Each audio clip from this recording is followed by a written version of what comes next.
క్రీస్తునాథుని యందు ప్రియమైన సహోదరి సహోదరులారా, నేటి సుశేష పట్టణం మనం ధ్యానించినట్లయితే యేసు ప్రభు కొరేజీను, కఫర్నాము, బెత్సైదా పట్టణాల గురించి దుఃఖం వ్యక్తపరుస్తున్నాడు. ఎందుకనగా యేసు ప్రభు వారి మధ్య ఎన్నో అద్భుత కార్యములు, స్వస్థతలు చేసినప్పటికీ కూడా వారి జీవితాల్లో వారు మార్చుకోలేకపోయారు. ఇంకా అదే అవిశ్వాసంతో జీవిస్తున్నారు. నేటి సుశేష పట్టణం కూడా మనందరికీ మన జీవితాలకు వర్తిస్తుంది.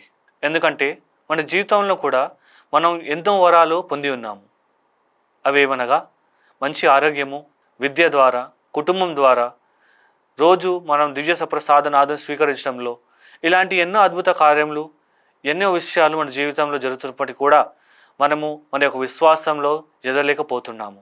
అదేవిధంగా మన హృదయాలను మార్చుకోలేకపోతున్నాము. నిజమైన విశ్వాసం అంటే దేవుని వరాలు పొందడమే కాదు, వాటి తగినట్టుగా మనం జీవించడం కూడా.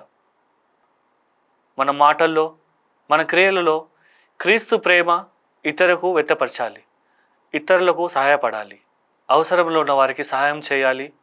అదేవిధంగా ఆకలి ఉన్న వారికి ఆకలి తీర్చాలి, మనపై తప్పు ఎత్తి చూపించిన వారికి క్షమించాలి.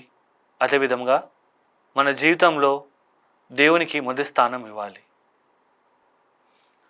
కావున ప్రేమైన సహోదరి సహోదరులారా, ఈరోజు మనల్ని ప్రశ్నించుకోవాలి. దేవుడు నాకు చేసిన అద్భుత కార్యాల ప్రకారం నేను జీవిస్తున్నానా?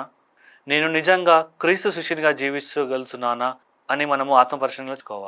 మరి ప్రియమైన సహోదరి సహోదరులారా, దేవుడు మనకు జీవితంలో ఇచ్చిన ప్రతి ఒక్క వరంను మనము ఒక కృపగా మనం తలిచి మనం జీవించాలి.